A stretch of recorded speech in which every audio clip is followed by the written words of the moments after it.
This episode may contain content of a graphic nature, including descriptions of physical and sexual violence against adults, children, and animals. Listener discretion is advised. Hi everyone, I'm Talia. And I'm Tanya. And together we are Crimes and Consequences, a true crime podcast.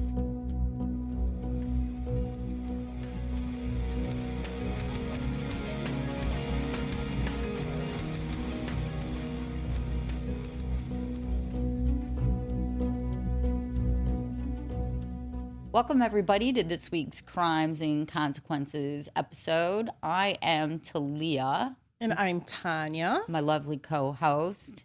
And we want to thank you guys for joining us. If you haven't done so already, please hit the subscribe or like button on whatever app, YouTube channel you're watching us, Whatever. Daily Mail. Yeah. Not Daily Mail. Not Daily Mail. True Crime Daily. Daily Mail is what I read this morning before I got here. And I have a very controversial story. I do remember this one. You do? It was from when I was a kid, yeah. I do remember it. I don't know any of the details other than what happened, the actual crime that happened. So I'm very interested in hearing this one. Yeah, again, it's very controversial. So with that, should I just start? Hell yeah. Okay. And I want to thank Sam, who helped write this. Thank you, Sam. Thank you, Sam. This story starts out in the 1980s, and it's the Plauche family. They lived an average life in Baton Rouge, Louisiana. We have Gary, who's the dad, and Gary was an ex-Marine. After he got out of the service, he became a camera guy for a news crew. And then he started selling equipment. When he met June, she was an aspiring singer. But then they ended up having 4 kids. And so June kind of let that singing career go to the side. They had Gary Jr., Jody, and Jody's a male, Mikey, and Jennifer. And they kept their kids very busy in sports. They were always taking them to sports because they had 3 boys. So there was basketball, soccer, and Gary would even coach a lot of the time. You gotta let those kids run the energy off somehow, right? Yeah, keeps them off the drugs. Yeah. That's what I always say. keeps them out of trouble. Keeps them out of trouble, keeps them off the drugs. And makes them tired at night so they'll go to sleep, right? Yeah, in 1982, Jody, who was 10 years old at this time, he brought home a piece of paper from school discussing karate. Like, they had some karate classes. And June decided, you know what, that would be great for the boys to do karate because it was something that all the different age groups could do at the same time. So she signed them up for karate lessons. And the instructor, his name was Jeff Doucet, and he was 24 years old. He became very friendly with the family. They got to know him really well. I mean, they have 3 of their kids there. And he would travel with the boys to tournaments out of state, and the parents had gotten to know him so well that they would allow him to take the team. Okay. Right? Right. Out of state. They even had him, he got so close to the family that he would even pick them up from school, the kids sometimes. Oh, wow. And help out. And they would have him for game night and dinner. My daughter was in karate. Yeah, I know. For several years. Did you have the coach over? No, I did not have the coach Teacher? over, but he was very nice. The sensei. Sensei. And there was a senpai. So they were brothers that owned the studio. But Okay. It was really it was a nice environment. I mean, some of the families did have several children enrolled. And but I did not have them over for dinner. I wasn't close. Like, you know me. Right. I'm not very social. I'm like She semi-social. We have a T-shirt. It's like I like 3 people, maybe 3 people in true crime. In true crime, yeah. I'm just social just enough. He would take them ice skating Oh, wow. to amusement parks, and he did lots yeah. of things. And all the boys had really fond memories of Jeff. They really liked them. But he seemed to take an interest in 10-year-old Jody specifically. And Jody was the middle of the four siblings. He's the second oldest. Sports was his life. We have pictures of him in football and soccer. And he would often have back-to-back games. Like these parents were those parents. Wow. Those parents I'm not. Yeah. Where they're always...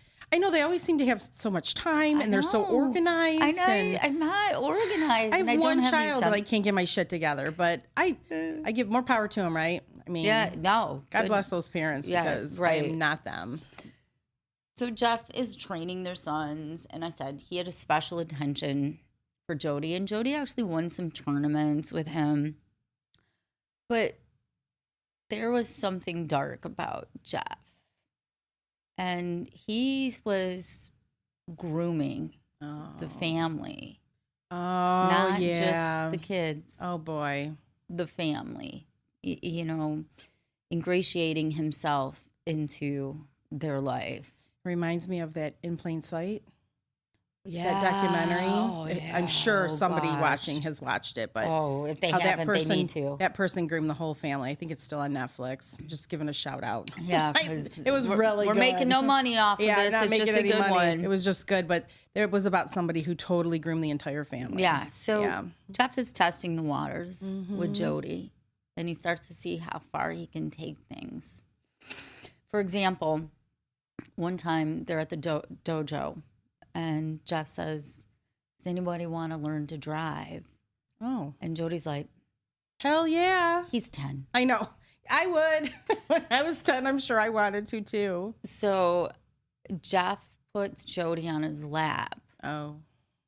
And has Jody drive, and then touches him inappropriately, but acts like it was an accident. It was an accident. Oh, I didn't realize that. And then there were some times during stretching the dojo that he'd accidentally touch Jody and be like, "Oh, I'm so sorry. I didn't mean to do that." Yeah.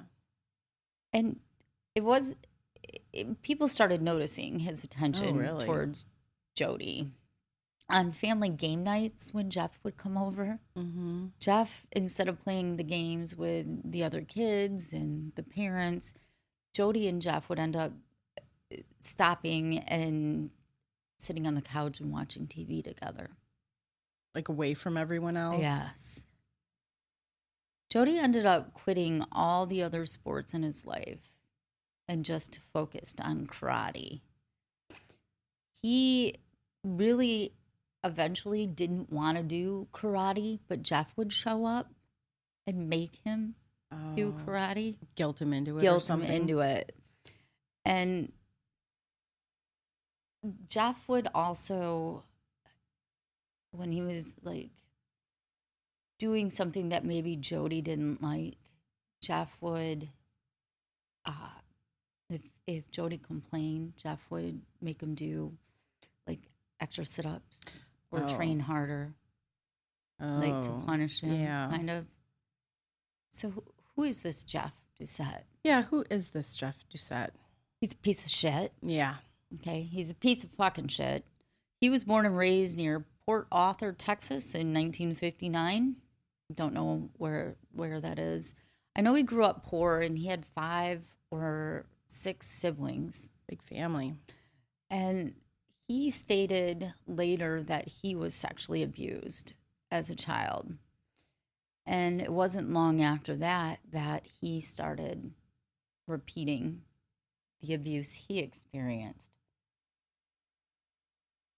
In Texas, before he moved to Baton Rouge, he was charged with sexual molestation.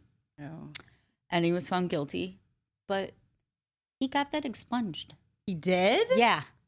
He got that expunged? Yeah, this is 1980. Yeah, there's to- crimes now you can't get expunged. You can't even get a DUI expunged. No, But you can get sexual molestation expunged. That's really messed up. That's really messed up. And that might be one of the reasons he moved to Baton Rouge. Oh, maybe. To get like a out fresh of it. start. And Yeah. put his record behind him. So he moves from Texas to Baton Rouge, and he opens this studio. He didn't have any money. He lived in the dojo, basically. He slept in the dojo. And he was not known to have any close friends.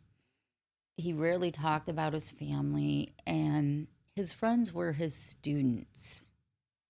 Mostly children. Yes. Yes. As we know, when you're grooming somebody, you're manipulating behaviors to gain the trust of the victims.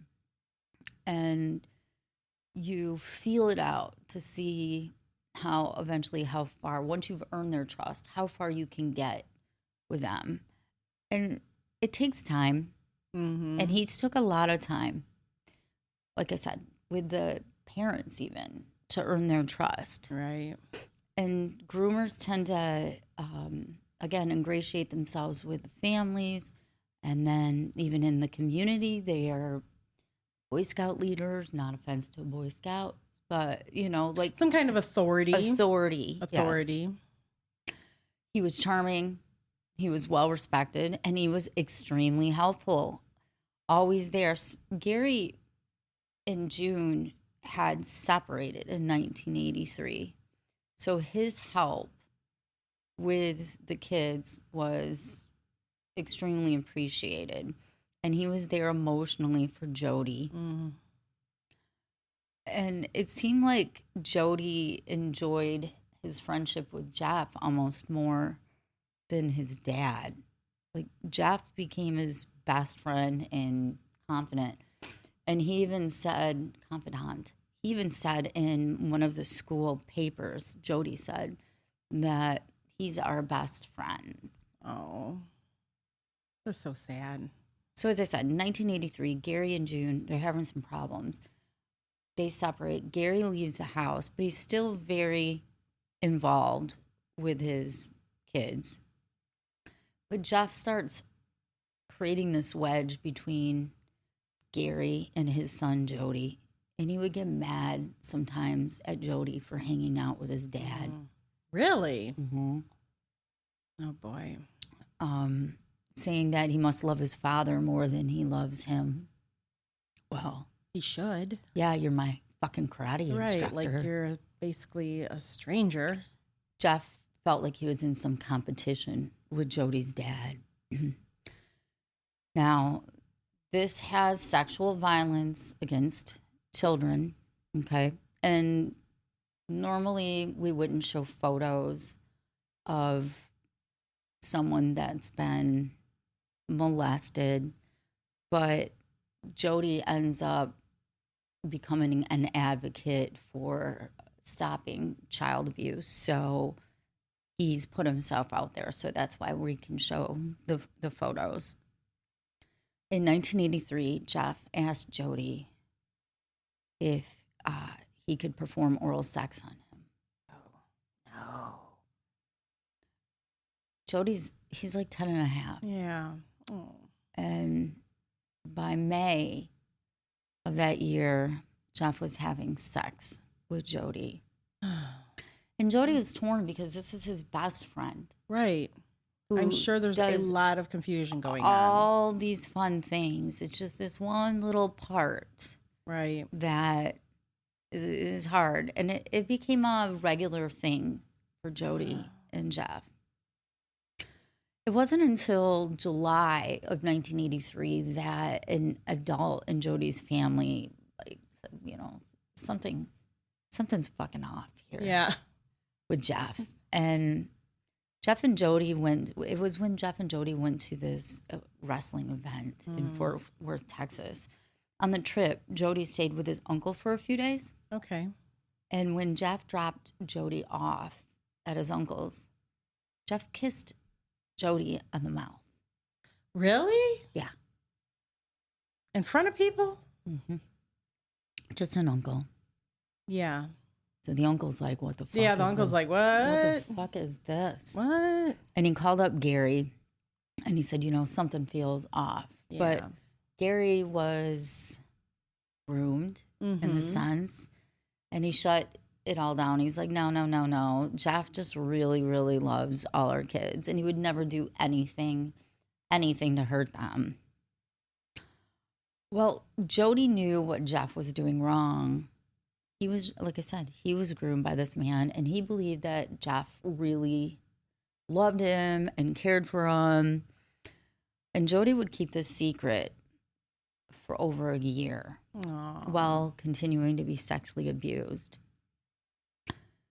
Now, on Sunday, September 19th, 1984, Jeff was about to take things to the next level. Jeff was broke. I guess he wasn't making a lot of money At the dojo, and he had a lot of debt. And he decided he wanted to move to California. Oh. He had spoken to Jody about it and asked Jody, do you want to come to California? What? But Jody's thinking, it's just like a trip. Like a visit. Yes. Yeah, like we're going to go vacation. We're just going on a vacation. Yeah, I'd love to go to California. It sounds great. I know. California's a nice place. Cool, let's do it. So that day, February 19th, Jeff has his brother drop him off at June's residence because Gary had moved out. Jeff told June that he wanted to show Jody some carpet he'd been laying down with his brother and asked if he could borrow her car. Okay, I don't know the details about it. She told him, yeah, that's fine. And it was supposed to be just on the block. Okay. I don't know why they didn't walk, but it's just on the block. She says because he's going to kidnap him. Oh, yes. Yeah, that's why they didn't walk. Right. And she didn't question it because she trusts him. She trusts him. Yeah, of course. She trusts him. She's like, okay, be back in 15 minutes. And Jeff's like, yeah, no problem. And he has, June's car. Right. Instead, Jeff and Jody drove to Jeff's brother's house, which was about 24 miles away. And they got us some of Jeff's clothes, a sleeping bag, some other supplies. And then Jeff and Jody made the trip from Louisiana to Port Arthur, Texas. And they stayed at Jeff's mom's house. Well, you can imagine. June's like... Yeah, I said 15 minutes. Yeah. After an hour goes by, she's like, Yeah, And then 2 hours go by, and she's getting worried. And then more time goes by, and she gets really worried. So she ends up calling Jeff's mom. And Jeff's mom says, yeah, they were here, and I expect them back. And June says to her, can you please let him know that he has school and I need him returned? Right. Well, imagine find out your kid's in Texas. Right. What the fuck? What the fuck? Jeff tells his mom, don't worry about it. I'm going to drop him off back at Baton Rouge, and then I'm headed to New York City. New York. Okay. Mm-hmm. So on Tuesday, February 21st, and this is 1984, instead of going back, Jeff and Jody hop on a bus to Los Angeles. Wow. Jody had known for weeks that Jeff planned on leaving Louisiana because Jeff told him I owe people money and I need to get out of town. And Jody's parents trusted Jeff so much that they didn't report Jody missing until that Tuesday. Oh.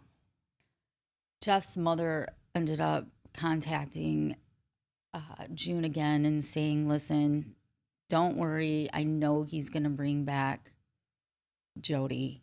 And he said he'd bring him back by Monday for school. But when Tuesday rolled around, Jody wasn't home. June and Gary, they freaked out. And they called the police. Okay. They called the police, having no idea that their son was on a bus. Headed to California. The sheriff's department, they went to Port Arthur, Texas, to look for Jody, but he wasn't there. Instead, the two, Jeff and Jody, arrived after 2 days on a bus, and they stayed at this, I think it's called some Samoa cheap hotel in Los Angeles before getting on another bus and heading to Anaheim, California. Do you know what's in Anaheim? Yes, I do. Disneyland. You're right. I've been there. Mm-hmm.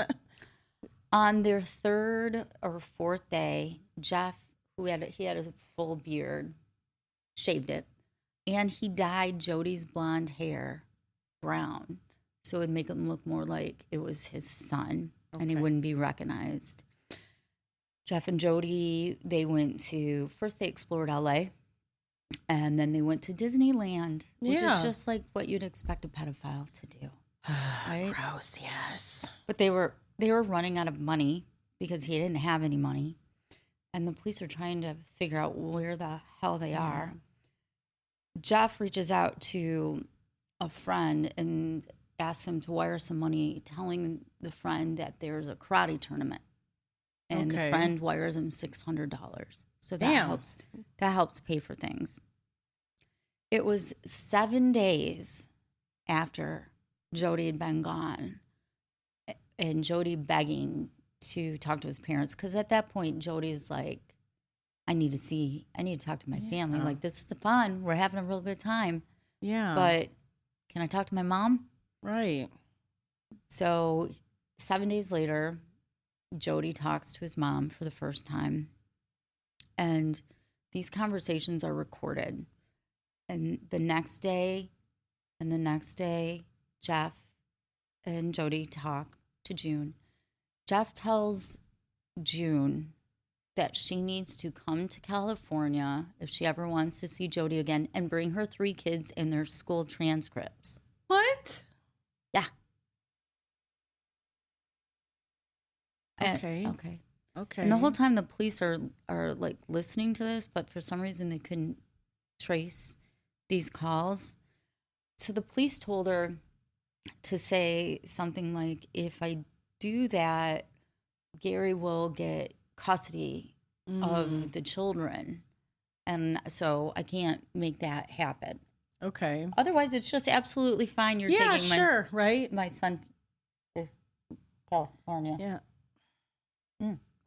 Let me move my whole family there with you. Yeah, let me bring my kids. What is this shit?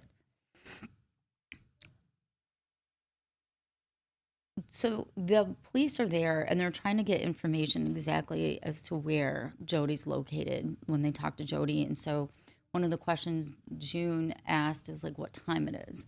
And Jody gave her California time. The Plauches had 2 landlines, and there was this sheriff deputy. His name was Mike Burnett. He was from the Baton Rouge Sheriff's Department. And he was listening to all these conversations, and he's trying to just get any information he can that could lead to something. On the 10th day of Jody being missing, Jeff is out of money, so he calls collect to June. And after the collect call, the sheriff's deputy, Mike, was able to get the operator to say exactly where the phone call came from. Yeah, I would think that's kind of a bonehead move. Like a bonehead move. They're going to know where it came from. Right. It's collect call. Hi, we know where you're calling from. So the FBI got involved, and they went and they kicked in the door. And while they did it, one of them was on the phone with June. And June can hear all this, like, rustling and kicking in the door, and then the phone goes dead. And it was a half hour later that they call her back, and they say, we got Jeff. And she's like, but what about Jody? Where's Jody? Yeah. And they're like, oh, he's in the room too. It must have been the longest half an hour of her life. Right? So, yeah, it was the California police and the FBI came, and they arrested Jeff at the hotel. After they arrested Jeff, brought him to jail, Jody was taken to the police station in California, and he was questioned. He denied any sexual abuse. They questioned him more, and then eventually they took him to the hospital where a rape kit was done on him. And he's 11 now at the time. After going to the hospital, they put him in temporarily in a home for abused and neglected kids, where he was just there for a day. And then he ended up flying back home that night at 1 a.m. When he arrived, he had his brown hair. His parents were there to greet him at the airport, and so was all this media. Oh, man. It's all on like YouTube, but there's copyright issues, so I couldn't show it. But this poor kid's been gone for now like 11 days. His hair's dyed. He sees his parents for the first time, and the news media is there. Got a camera in his face, right? Yeah, and they're asking him how do you feel, and he's like, I'm okay, or something like that. And the dad, Gary, is just crying. And they interview Gary, and he's like, I am just. Did you learn anything from this, or something like that? And he's like, I'm overprotective now. I'm protective of my kids. You couldn't even say I'm overprotective of my kids. So you've got Jody now, and he's at home, but Jeff is being questioned in California. And when he's questioned, he admits that he has sexually molested so many kids he doesn't even know. Are you kidding? He couldn't keep count of how many kids he's abused. It just makes me sick. I feel so bad for all those kids. God, he doesn't even know how many. It's bad. That's bad. And when Jody got back to Baton Rouge, the Baton Rouge police officers talked to him, and he told them everything that happened except for the sexual abuse. He still didn't. But the rape kit came back a week later, and it showed Jeff's sperm inside of Jody's body. And Jody eventually opened up to his mom first, and then the police, and then Mike Bennett told Gary, his father, what happened. June was worried about letting him know what happened, because June was worried that Gary might lose it. And Gary did. Yeah. Oh, boy. As you know. Mm-hmm. Yeah, this sent Gary over the edge. As I'm sure a lot of people feel the same emotions when they find out someone has abused their child. I mean, oh, my gosh. I mean, it's totally relatable, right? Yeah. My heart's racing. I know. I just thinking can't about even it. imagine the emotions, this poor family. And poor Jody, right? But you know what's interesting is that despite Jody being kidnapped and abused, he just returned to normal life. He was really strong. And they had a routine. And so Jeff was fighting extradition. And it was about 2 weeks of him saying no, no, no. And eventually he was going to lose this. He was going to be extradited, because it's not like he's facing the death penalty or there's any reason why California would want to keep him.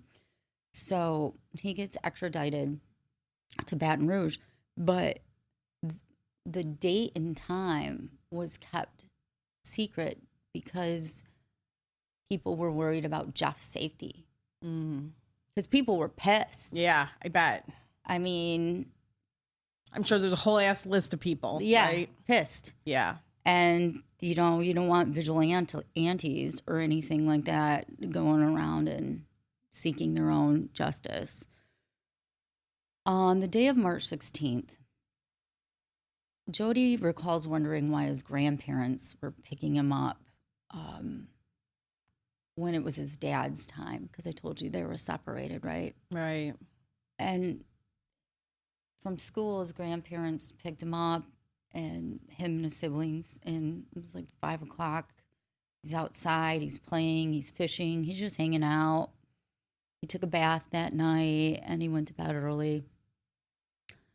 The next morning, he recalled his grandparents frantically trying to get the kids in the car. Come on, you have to get in the car. We're going to Baton Rouge. So I guess they lived outside of it. And there's something inside Jody that told him something Something was off. Jody went and saw his mom, and his mom told him that his dad killed Jeff. Yeah. And I'll get to what happened. But when Jody first heard the news, he was really upset. Was he? He didn't want Jeff to die. Really? Jeff was his friend, and he thought maybe he should just go to jail prison. or something. Yeah. Eventually, Jody saw the footage. Yes, because it was caught on the murder was caught on tape. Yeah. Live. It was streamed live. So back to before Jeff gets killed. The police weren't telling Gary when Jeff was being extradited, right? Right. So after Gary found out about Jody being molested, he spent a few days just drinking his sorrows away at a place called the Cotton Club. I think they have a movie called the Cotton Club. Yeah, they do.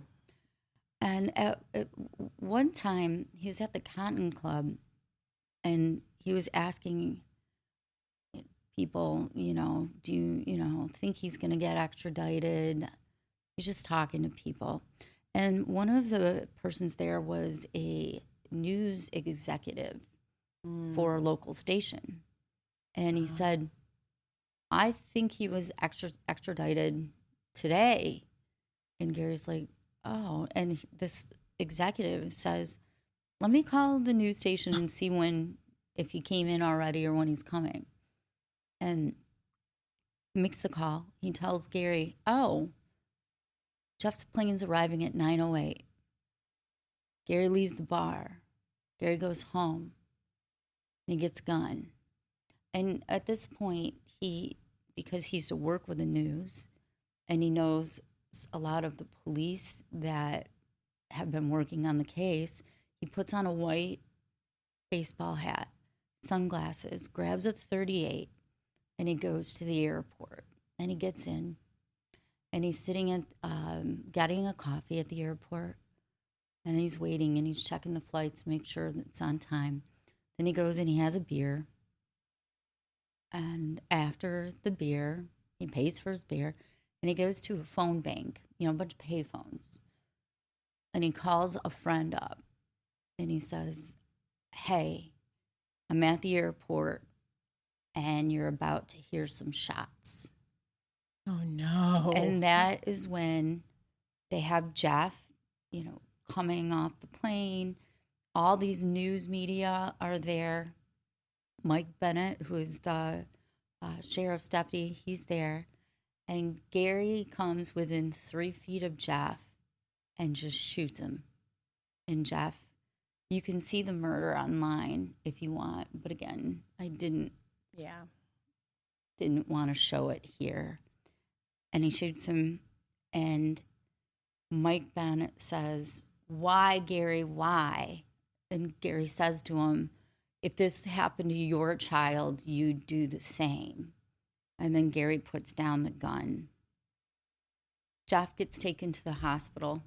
He's in a coma, and he dies the next day. Did he shoot him in the head? I think he shot him in the head. I didn't see exactly where, but I'm thinking he shot him in the head. He was close. Yeah. 3 feet away. Yeah, he was really close. Right? And Gary put down the gun and said, I'm done. Yeah, I'm done. I did what I wanted. I did what I needed to do. Mm-hmm. So Gary ends up getting arrested.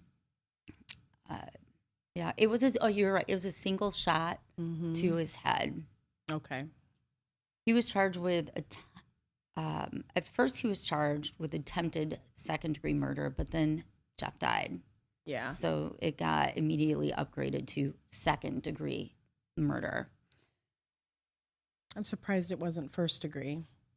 I mean, he did plan a little bit, right? Okay, but anyway, I mean, Heat of passion. yeah. But isn't that Second. manslaughter? No, we're gonna get I to know. we're gonna get to that. You're I know. jumping I know, ahead. I'm just yeah. We're gonna get it's to my it. legal mind. Sorry. Gary's arrested. He gets out on bail, and he ends up moving back in with June Oh, and the kids. His friends, family, neighbors, supporters all raised money for his defense and to help pay for the family. wow. Because obviously can't work right Yeah. now. Nobody's he's not going back to work at this Yeah. point. At this point, so he spent Friday to Monday in jail. His lawyer that they hired said he will not spend 1 day more in jail or prison. And Gary gets out of jail and he goes to a psychiatric facility because his lawyer said he snapped. Yeah. He lost it. The whole thing was just mentally too much. Right. Eventually, though, Gary has to be tried for his crime. But he takes a plea. Okay. Manslaughter. Okay. Mm-hmm. And he ended up getting 7 years delayed hard labor, Mm-hmm. 5 years probation, and 300 hours of community service. Wow. Really? Yeah. A lot of people were not upset. A lot. The judge said, I don't see any risk to society with Gary out. Unless somebody else molests another child, yeah, he's not a danger, right? I mean, he had a specific reason for doing this. Not that I'm like condoning murder. That's okay, why I'm I just said this is controversial. Yeah, it's very controversial. You can't take it into your own hands. No, you really shouldn't. I mean, that's what our justice system is for. But of course, man, I'd be pissed if I was Gary. Yeah, and people sympathize and empathize with his case, and that's why, like, I'm pretty sure that's why his sentence wasn't like 30 years to life or something. I mean, he did take a plea, but you know, I mean, Jeff's family, they disagreed. They Well, of thought course, yeah. that he should have been sentenced to jail, and they believed he would kill again. Yeah, but he had no history. No, he's any not even crime. violent. So Jody's upset with his dad, and they have to spend a lot of time working through things. But you have to remember that Jody did have a connection with Jeff, Right. and Jody didn't believe that killing Jeff was the right option. So it took a very long time for them to heal their relationship. But Jody did end up having a normal life, and he eventually became an advocate for children going through similar things. Aw. When he was 18, Geraldo Rivera invited Gary and Jody on a show. I might have seen this episode. Really? I may have. It's Really? Kind of, now that you said I it, didn't even know this. bells. I didn't even know this story. Oh, I knew the story right when it happened. I remember my parents, I think it was my dad was telling me about it. And I was like, because it was 1984, I was like 13. So, I mean, 12, 13 years old. And so I'm mature enough to understand what happened. And my dad was like, yeah, and he was all like happy, not happy, but like Finally, somebody takes somebody takes the law into their own hands kind of thing, the vigilante justice, I just was like, oh my God. Well, so that's why it really stuck with me. And then I did see, like, they showed it on the news, I think, like, the murder. The murder of him, was like, literally live streamed. Like, I remember seeing him TV. stand there with his cap, and he's at the phone bank, and, like, Jeff's walking by with the police, and I mean, I remember seeing the video. It's like one of my memories. So. Can you imagine you're watching TV and you just I know, see that right? happening Like, live? holy You're like, shit. What the hell just Right. happened? Like, what? I mean, yeah, you don't get to see that. But So Jody and Gary go on Geraldo, and Jody shares his story. And later on, when he gets home, a boy reaches out to him, like a teen, and says, my pastor's been molesting me, and Jody talked to him. And that inspired Jody to spend his life basically advocating for children of sexual abuse. And again, he struggled with his dad's decision, but after seeing the video and of his dad killing Jeff, he realized his dad was in so much pain that that was his dad's way of dealing with it. Jody ended up graduating from Louisiana State University, and he started a lifetime of activism. He served on the executive board of Men Against Violence, and after graduation, he went on to become a sexual assault counselor at a victim center in Montgomery County. He's an adult, and he wrote a book called Why, Gary, Why? And it's his version of what happened. And he said he thought if his dad knew how much he would make of his life, even though he went through all that, maybe his dad would have spared Jeff, because he was harmed, don't get me wrong, but he was strong enough to overcome it. And he said he's not defined by the sexual abuse. Gary ended up having a stroke in 2011, and he had to go to a nursing home. And then in 2014, he had another stroke and he died. Aw, that's unfortunate. And that is... Damn. I really admire Jody. Yeah. He took something like this and he turned it into a positive. And just think of all of the people that he's helped over these last 45 years, probably. I mean, well, when he was 18, so it was a little bit later. But yeah, he just helped so many people. And I really admire him for, being able to be strong enough to do that. And he wants people to see him as a survivor, not a victim. Right. And he is. And I think he had a cooking show or something. Oh, how cute, really? But people never wanted to, the comments he made, they wanted to talk about his dad killing. Well, yeah, Jeff. He probably can't get away from it. He can't get away from it. No, he can't get away from it. But that's really, scary. Yeah, that's crazy. And maybe had they not been separated, maybe they wouldn't have seemed so weak to Jeff, and he wouldn't have been able to pounce in and maybe fill some void. Maybe. I don't know. I don't know. I don't know. It's possible. But that is crazy story about got a lot of, I'd love to hear your guys' comments on, society has rules for a reason, but then we're humans and we snap. I'm torn. But everybody can't do that, or we'd have no. Do that. But but it's I'm definitely understandable. torn about it because I kind of would feel the same way. I'm not mad at Gary. I am not. I know. I'm mad at Gary. I know I'm not mad at Gary, but we all can't do that. No, but We just want to. I know. I'm not going to say anymore. And I wonder what he would have gotten. He probably wouldn't even gotten that much time. He wouldn't already had one sexual assault expunged. No, he wouldn't have spent his life in prison. He would have been out, and if he molested so many children by the time he was 25, that he couldn't even count. He would have taken a break while he was in prison. 20 years. Yeah, he still would have done it. Old perv when he got out. Right. He wouldn't even be that old. Be 45. Right. Exactly. So I don't know. I feel like he was a huge threat to children and would have continued to be a threat to children until he died. Yeah. So I don't know. I'm sure his family loved him, but damn, it's hard to. And you can't. It's really hard to, even with therapy and stuff, to stop a pedophile from having those urges.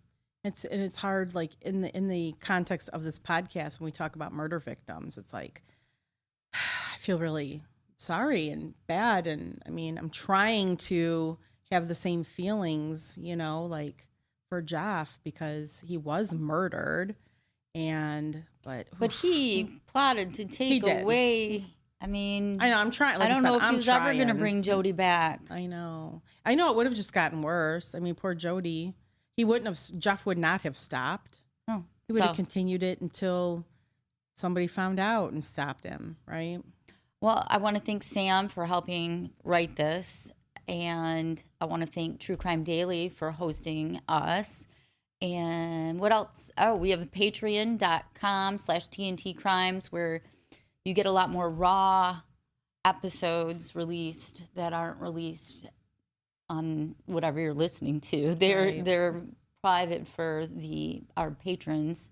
Yes, we release one. We release one episode a week on Patreon, and so you could get that extra members only episode if you were to join our Patreon, or they are also offered if you listen through the Apple Podcast app. Yep. They're the same episodes. So if you subscribe there, you can get the extra episode a week. And we're a lot more relaxed and a lot more raw, and we swear a lot more. And they're more gruesome stories. Some of them are. Yeah, definitely. This, we try to tame it down for the And another benefit, yeah, we do. And another benefit is you get this episode, like our weekly standard releases, you get them ad-free and early released if you join the Patreon or Apple. Apple, yep. Yeah. We have a website, crimesandconsequences.com. We got to update that. We do. But we have merchandise on it. I almost wore one of my T-shirts today. Why didn't you? I'm gonna start because the one that said I like maybe three people in true crime. No, but the one I do have that I was gonna wear, it said I hate people. Yes. So take it for what you want. I hate people. I hate people. I love with you a period. guys. It's not even like exclamation point. But we love you guys. Yes, and we appreciate all your kind comments. And for listening every week. So yeah. But until our next episode. Don't kill each other. Bye. Bye.